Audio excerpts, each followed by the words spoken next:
देख रहे हैं नेटवर्क 33 राजकुमार के साथ। तो चलिए बढ़ते हैं आज की कहानी की ओर। दोस्तों, बस का सफ़र तो आप लोग करते ही हैं और सफ़र के दौरान आप लोगों का अनजाने लोगों से भी मेल मिलाप होता है, जो कि बहुत आम बात है। लेकिन वही अजनबी व्यक्ति आपको अमीर बना दे और उसके बाद वो आपके सपने को पूरा कर दे, तो आपको कैसा लगेगा? कुछ ऐसा ही मेरे साथ भी हुआ जब मुझे बस के अंदर एक आदमी मिला और उसके बाद उसने मुझे अमीर बनने को कहा। लेकिन बस के सभी लोग उस आदमी से गुजारिश करते रहे कि हमें अमीर बना दो, लेकिन उस आदमी ने किसी की नहीं मानी। तो मुझे लगने लगा था कि ये आदमी बहुत ही घमंडी है, लेकिन इसके साथ साथ मुझे ये भी बहुत अजीब लग रहा था कि ये लोग इस आदमी से इतनी मिन्नतें क्यों कर रहे हैं। लेकिन जब उस आदमी ने मुझसे कहा कि आ रहा है तू मेरे साथ, तो ये सुनकर तो मैं हैरान हो गया। फिर जब मैं उस आदमी के साथ गया तो मेरे साथ क्या क्या हुआ, दोस्तों ये सब जानकर आप हैरान हो जाएंगे और आप लोग भी जाने से डरोगे। तो दोस्तों, मेरी सारी तमाम बात सुनकर आप भी डर से सहम उठोगे। दोस्तों, मेरा नाम वीरू है और मैं झारखंड के एक छोटे से गांव का रहने वाला हूं और मैं इस वक्त झारखंड के एक कॉलेज में पढ़ाई कर रहा हूं। लेकिन सही बताऊं तो मुझे पढ़ाई में बिल्कुल भी मन नहीं लगता। वो तो घर वालों की मजबूरी के कारण मुझे पढ़ाई करनी पड़ रही थी। घर वाले कहे जा रहे थे कि पढ़ाई नहीं करेगा तो तू पैसे कैसे कमाएगा, जिस पर मैं उन्हें कह देता था कि मैं और भी तरीके से पैसे कमा सकता हूँ। लेकिन घर वाले मुझ पर रोजाना चिल्लाते थे, जिसकी वजह से मुझे मजबूरी में आकर पढ़ाई करनी पड़ती थी। मैं हमेशा शॉर्टकट तरीके से पैसे कमाने की सोचता था, जिसके चलते मैं कई बार जीत भी जाता था। इसलिए मुझे शॉर्टकट तरीके से पैसे कमाना बहुत पसंद था। लेकिन मैं उतने पैसे नहीं कमा पा रहा था जितने कि मुझे कमाने चाहिए थे। घर मेरे दिन ऐसे ही बीत रहे थे। लेकिन एक दिन मुझे कॉलेज से प्रोजेक्ट मिला, जो कि मुझे एक जगह पर जाकर वहाँ की जानकारी लेनी थी, जिसके चलते मुझे और भी गुस्सा आ गया। साला वैसे भी मैं पढ़ाई नहीं करना चाहता था और ऊपर से कॉलेज वाले जो अलग अलग चीज़ें मुझसे करवा रहे हैं जो मैं नहीं करना चाहता। जब मुझे प्रोजेक्ट मिला तो उसके बाद मैंने ये बात घर वालों को बता दी, जिसके बाद उन्होंने मुझे जाने को कहा और फिर मैंने भी मन मार के अपनी तैयारी में लग गया, क्योंकि दूर का सफ़र था और मुझे बस से जाना था, जिस वजह से मैं तैयार हो गया। मैं शाम को जाने के लिए तैयार था और उसके बाद जब शाम हुई तो मैं अपने तय समय से घर से निकल गया। मैंने ऑटो लिया और उसके बाद बस डिपो की ओर जाने लगा। जब कुछ देर के बाद मैं बस डिपो पर पहुंचा तो मैंने देखा कि वहां पर आज बस बहुत ही कम खड़ी थी, जिस वजह से मुझे जहां जाना था उसके लिए बस मिल नहीं रही थी। लेकिन फिर कुछ देर के बाद मैं एक बस वाले के पास गया और उसके बाद उसने कहा, जी हाँ, बस वहीं जा रही है, आइए आप। और उसके बोलते मैं बस के अंदर जाकर बैठ गया। बस के अंदर काफ़ी लोग बैठे हुए थे, जिसके बाद मैं वहीं एक खाली सीट पर जाकर बैठ गया। लेकिन मेरी बगल वाली सीट अभी भी खाली थी, जिससे मुझे लगा कि शायद आज बस वाला बस भर के ही जाएगा। अभी मैं यही सब सोच ही रहा था कि तभी बस ड्राइवर ने बस को स्टार्ट कर दिया, क्योंकि रात भी अब काफ़ी हो गई थी और बस के जाने का समय भी हो गया था। जब बस स्टार्ट हुई तो उसके बाद मैंने अपने कानों में हेडफोन लगा लिए और उसके बाद मैं गाने का आनंद लेने लगा। गर्मियों का महीना चल रहा था और बस के बाहर से आने वाली ठंडी ठंडी हवा मुझे एक अलग ही एहसास दिला रही थी। मुझे सफ़र करने में मज़ा तो बहुत आता है, लेकिन जब सफ़र मेरा मर्जी का हो। खैर, बस को चलते चलते अब 2 घंटे हो चुके थे और अब मुझे थोड़ी सी नींद भी आने लगी थी, जिसके चलते मैंने अपने हेडफोन को कानों से निकाला और उसके बाद मैंने उसको बैग में डाल दिया। लेकिन उसी वक्त बस एकदम से रुकी और उसके बाद मैंने जब खिड़की से बाहर की ओर झांका तो मैंने पाया कि बाहर एक आदमी खड़ा हुआ था।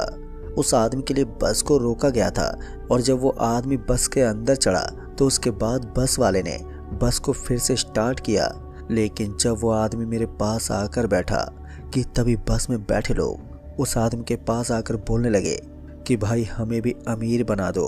उन सभी का ऐसा बर्ताव देखकर मुझे बहुत ही अजीब लगा कि ये लोग क्या पागल हो गए हैं। लेकिन हाँ, उस आदमी ने सारी चीज़ें सोने की पहन रखी थी, जिससे ये साफ जाहिर था कि वो आदमी वाकई में काफ़ी मालदार है। लेकिन लोग इसके सामने ऐसे भीख क्यों मांग रहे हैं और ये आदमी उन लोगों का कोई भी जवाब क्यों नहीं दे रहा है? ये बात मुझे बहुत ही अजीब लगी और मुझे उस आदमी पर गुस्सा भी आने लगा कि ये कितना घमंडी है। अभी मैं उस आदमी के बारे में यही सब सोच रहा था कि तभी मैंने उन लोगों से कहा कि आप लोगों को क्या हो गया है? जब ये आदमी आपकी बातों का कोई जवाब ही नहीं दे रहा तो क्यों बार बार बोले जा रहे हो? और भला ये आदमी तुम्हें कैसे अमीर बना देगा? जब मैंने उन लोगों से ये बोला तो उसके बाद उन लोगों ने कहा, भाई तुम्हें नहीं पता है, अगर इन्होंने जिस आदमी को अपने साथ चलने को बोल दिया तो वो पक्का अमीर बनता है। जिस पर मैंने उस आदमी से बोला, क्या फालतू की बकवास कर रहे हो? मैं अभी उन लोगों से यही सब बोल रहा था कि तभी उन लोगों ने बोला, ये देखो वीडियो, जिस आदमी को ये अपने साथ चलने को बोलते हैं वो अमीर बन जाता है। ये मेरे चाचा हैं जो कि आज बहुत ज़्यादा अमीर हैं, वो भी इन्हीं की वजह से। जब उन लोगों ने वीडियो दिखाई तो मुझे यकीन नहीं हुआ कि भला ऐसा कैसे हो सकता है। आखिर ये आदमी ऐसा क्या करता है जिससे लोग अमीर बन जाते हैं? मैं अभी इसी उधेड़-बुन में था कि तभी उन लोगों ने कहा कि तुम भी पूछ लो, कहीं आज तुम्हारी किस्मत अच्छी हो। उन लोगों के ये कहने पर मैंने सोचा कि मैं भी एक बार पूछ लेता हूँ, और वैसे भी मुझे शॉर्टकट तरीके से पैसे कमाने की आदत है। उस वक्त मुझे अंदर ही अंदर अब लालच आने लगा था, जिसके चलते एक पल के लिए मैं भी उन लोगों की बातों में आ गया। और उसके बाद मैंने उस आदमी से ये बोल दिया, क्या आप मुझे अमीर बना दोगे? जिसके बाद उस आदमी ने कुछ जवाब ही नहीं दिया। और उसके बाद मैं समझ गया कि शायद मेरी किस्मत में अमीर बनना लिखा ही नहीं है। अभी मैं यही सोच रहा था कि तभी बस वाले ने बस का ब्रेक लगा दिया और उसके बाद वो आदमी उठा और बस से जाने लगा। लेकिन जाने से पहले उस आदमी ने मुझसे कहा कि आ रहा है भाई। उस आदमी के ये बोलते ही सब लोग चौंक गए कि इस आदमी ने इस बंदे को कैसे बुला लिया। लेकिन उस वक्त मेरी खुशी का कोई भी ठिकाना नहीं था और मैं भी बिना कुछ सोचे समझे अपनी सीट से उठा और उस आदमी के साथ बस से नीचे उतर गया। जब मैं बस से नीचे उतरा तो सभी लोग मुझे देख रहे थे, लेकिन उन लोगों का उदास चेहरा मैं देख सकता था। मुझे ऐसा लग रहा था जैसे कि आज मेरी किस्मत चमकने वाली है। बस से नीचे उतरने के कुछ देर के बाद बस भी वहाँ से चली गई और बस के जाते ही मैंने उस आदमी से बोला, हमें कहाँ पर जाना है भाई साहब, और आप मुझे कैसे अमीर बनाओगे? अभी मैं उस आदमी से ये सब बोल ही रहा था कि तभी उस आदमी ने मेरी बातों को इग्नोर कर दिया। अब उसकी यह हरकत देखकर मुझे उस पर गुस्सा तो आया, लेकिन मैं कुछ कर भी क्या सकता था। और फिर वो आदमी आगे बढ़ने लगा, लेकिन उसने मुझसे कहा कि मेरे साथ आओ। और उस आदमी के ये कहते ही मैं उस आदमी के पीछे पीछे जाने लगा। तभी वो आदमी मुझे एक सुनसान जगह पर लेकर जाने लगा। खैर, इन सब बातों को छोड़कर मैं उस आदमी के पीछे पीछे जाने लगा। फिर कुछ दूर जाने के बाद मैंने देखा कि वहां पर एक गांव बना हुआ था, लेकिन उस गांव के अंदर उस आदमी का आलीशान मकान भी था। वो मुझे उस मकान में ले गया और उसके बाद उसने कहा कि सुनो, जैसे मैं अमीर बना हूँ और मैंने लोगों को अमीर बनाया है, ये सब इतना आसान नहीं है। इसमें तुम्हें डर भी लगेगा, क्योंकि जो मैं तुम्हें बताऊंगा वो बहुत ही डरावना काम है। उस आदमी की बात मैं ध्यान से सुन रहा था और फिर उसके बाद उसने बोला कि पास के जंगल में तुम रात के वक्त जाना, लेकिन तुम्हें वहाँ पर मांस के टुकड़े के साथ, और फिर उसके बाद तुम्हें अपने पीछे पीछे उन मांस के टुकड़ों को फेंकते रहना है। लेकिन ध्यान रहे, पीछे मुड़कर नहीं देखना है तुम्हें, ऐसे ही तुम्हें करते रहना है। और जिस दिन तुम्हें मांस चबाने की आवाज़ आ जाए तो समझ लेना तुम्हारा काम होने लगा है। लेकिन अपने साथ एक लोटा भी ले जाना, क्योंकि जिस दिन तुम्हें चबाने की आवाज़ आएगी तो उसके बाद तुम्हें पास के तालाब में जाकर वहाँ से पानी लाना है। और हाँ, उस वक्त तुम्हें वो लोटा गर्म लगेगा, लेकिन कैसे भी करके वो लोटा मेरे पास लेकर आ जाना। ऐसा तुम्हें 7 बार करना होगा। दोस्तों, जब उस आदमी ने लोटे की बात कही तो मैंने देखा कि उसके घर में कई सारे लोटे टूटे हुए पड़े थे, जिससे मैं ये समझ गया कि इसने भी यही काम किया होगा और बाकी के लोगों ने भी, जिस वजह से मैं और भी संतुष्ट हो गया।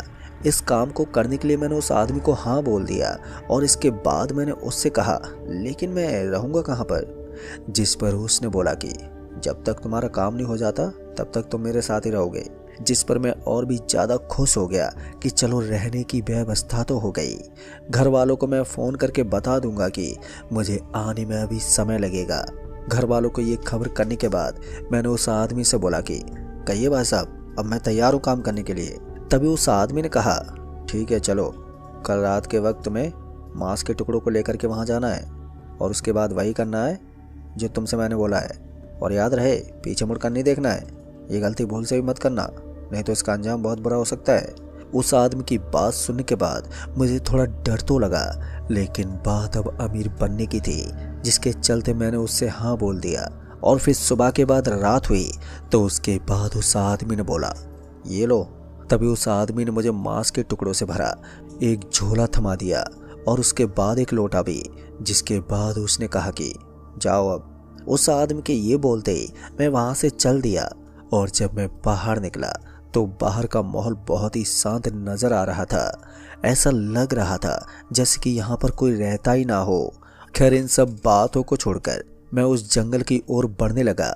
जब कुछ देर के बाद मैं जंगल के करीब पहुंचा तो उसके बाद मैंने देखा कि वो जंगल देखने में बहुत ही अजीब लग रहा था। और उस जंगल के पेड़ ऐसे थे जैसे कोई इंसान सामने खड़ा हो, क्योंकि उस पेड़ की बनावट कुछ ऐसी थी जैसे कि वो पेड़ नहीं बल्कि सच में इंसान खड़े हो। जब मैं उस जंगल के अंदर चलते चलते मांस के टुकड़ों को पीछे की ओर फेंक रहा था तो मुझे ऐसा लग रहा था जैसे कि कोई मेरे आसपास हो। और उन पेड़ों से तो मुझे डर लगने लगा था कि जैसे मेरे सामने कोई खड़ा हो। लेकिन मैं अपनी हिम्मत बांधे हुए उन मांस के टुकड़ों को कैसे भी करके पीछे की तरफ फेंकता जा रहा था, लेकिन मुझे किसी के चबाने की अभी तक कोई आवाज नहीं आई। पर मैं अपना काम करते जा रहा था। और उसके कुछ देर के बाद मैं वहां से निकलकर दूसरे रास्ते से मैं उस आदमी के पास पहुंच गया। जैसा कि उस आदमी ने मुझसे कहा कि मुझे दूसरे रास्ते से ही वापस आना है। पर जैसे ही मैं उस आदमी के पास पहुंचा तो उसके बाद उसने बोला कि चबाने की आवाज़ आई थी। जिसके बाद मैंने उससे कहा, नहीं तो मुझे तो कोई चबाने की आवाज़ सुनाई नहीं दी, लेकिन मुझे जो वहाँ पर पेड़ थे वो इंसानों की तरह लग रहे थे। जिस पर उस आदमी ने कहा कि वो इंसान ही है जो अब पेड़ बन गए हैं। उन्होंने गलती की और वो पेड़ बन गए। 7वां लोटा अभी तक कोई नहीं ला पाया है। जिसको जितना मिला वो उतना लेकर चले गए, और जिन्होंने गलती की वो पेड़ बनकर रह गए। उस आदमी ने मुझे बताते हुए बोला कि मैं भी अभी तक 7वां लोटा नहीं ला पाया हूँ। मैं काफ़ी बार फेल हो चुका हूँ, जिसके चलते मैं अभी भी लगा हुआ हूँ। अब ये बात सुनने के बाद मैंने उससे बोला कि और हाँ, अगर 7वां लोटा तुम भी नहीं ला पाए तो मारे जा सकते हो, और जब तक तुम कोशिश करते रहोगे तो तब तक नहीं मर सकते। लेकिन जैसे ये सब करना बंद कर दोगे कि तभी तुम्हारी भी मौत का दौर शुरू हो जाएगा। दोस्तों, जो वो आदमी कहे जा रहा था उस बात से मुझे अब डर तो लग रहा था, लेकिन मेरा लालच उस डर को अंदर ही अंदर रोके जा रहा था। खैर, मैं अभी अपने काम के लिए सोच रहा था कि तभी मैं अगले दिन चला गया। और उसके बाद मैंने देखा कि वहाँ पर बिल्कुल वैसा ही था, लेकिन मैं मांस के उन टुकड़ों को फेंक कर गया था, वो वहाँ पर वैसे ही पड़े थे, जिसे देखकर मुझे थोड़ा अजीब लगा। खैर, उस वक्त मैं अपने काम में लग गया और उसके बाद वो मांस के टुकड़ों को पीछे की ओर फेंकता गया। और जब मांस खत्म हो गया तो उसके बाद मैं वापस से उस आदमी के पास आ गया और उसे सब कुछ बता दिया कि मुझे आज फिर चबाने की कोई आवाज़ नहीं आई। जिस पर उसने बोला, तुम बस काम करते रहो। और फिर ऐसे ही मुझे 3 दिन बीत गए।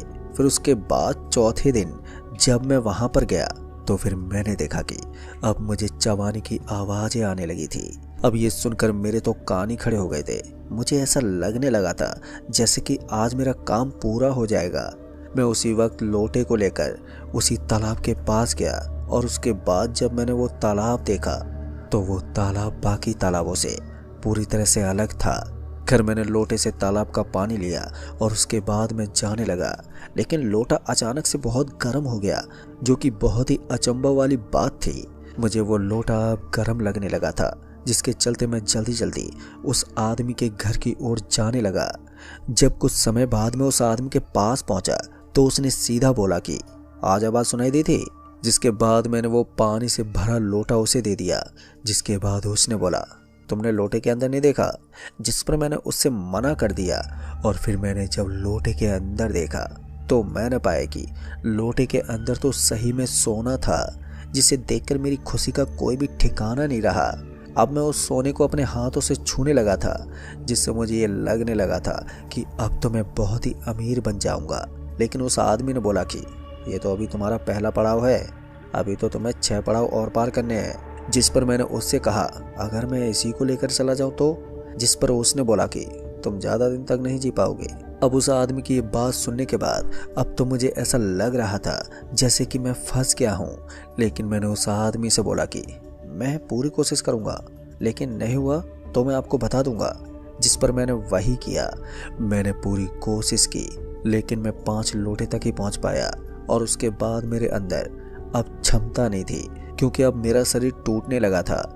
मेरा घर जाने का बहुत मन कर रहा था, जिस वजह से मैंने उस आदमी से बोला भाई साहब मुझे कैसे भी करके यहाँ से निकाल दो, नहीं तो मैं मर जाऊँगा, और वैसे भी मुझे मरना ही है, इससे अच्छा है कि मैं मर जाऊँ। उस वक्त मैं उस आदमी से ये बोले जा रहा था कि तभी उस आदमी ने कहा चलो ठीक है, तुम्हें जाना है तो जाओ, लेकिन तुम्हारी ज़िंदगी कुछ ही दिनों की होगी, पर हाँ तुम्हारा ये सोना तुम्हारे घर वालों के पास रहेगा, मतलब तुम नहीं, तुम्हारे घर वाले इसका उपयोग कर पाएंगे।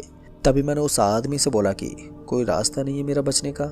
जिस पर उसने कहा रास्ता तो है, यहाँ से काफ़ी दूरी पर एक संत बाबा बैठते हैं जो कि इन सब समस्या को दूर करते हैं, उनके आशीर्वाद से ही तुम ठीक हो जाओगे, लेकिन उनसे मिलना इतना आसान नहीं है। जिस पर मैंने उनसे कहा वो तो मैं अब देख लूँगा, और फिर मैं वहाँ से सारा सामान समेटकर निकल गया।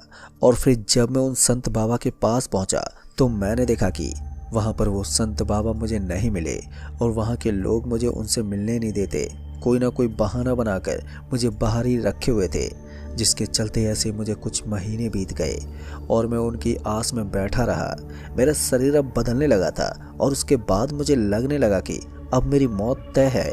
मैं अभी यही सब सोच ही रहा था कि तभी मैंने एकदम से उन संत के घर का दरवाज़ा खोला, और उसके बाद मुझे उनके दर्शन हो गए और साथ ही मैंने उनसे आशीर्वाद भी ले लिया, जिसके बाद मैं वापस से नॉर्मल हो गया।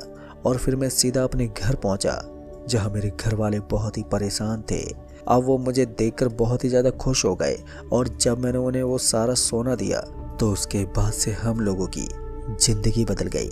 लेकिन दोस्तों आज भी मुझे लगता है कि कहीं मैं मर ना जाऊं, लेकिन उन संत का आशीर्वाद से अभी तक मैं बचा हुआ हूं, जो कि मैं आज भी उन्हें मानता हूं। तो दोस्तों इस कहानी में बस इतना ही।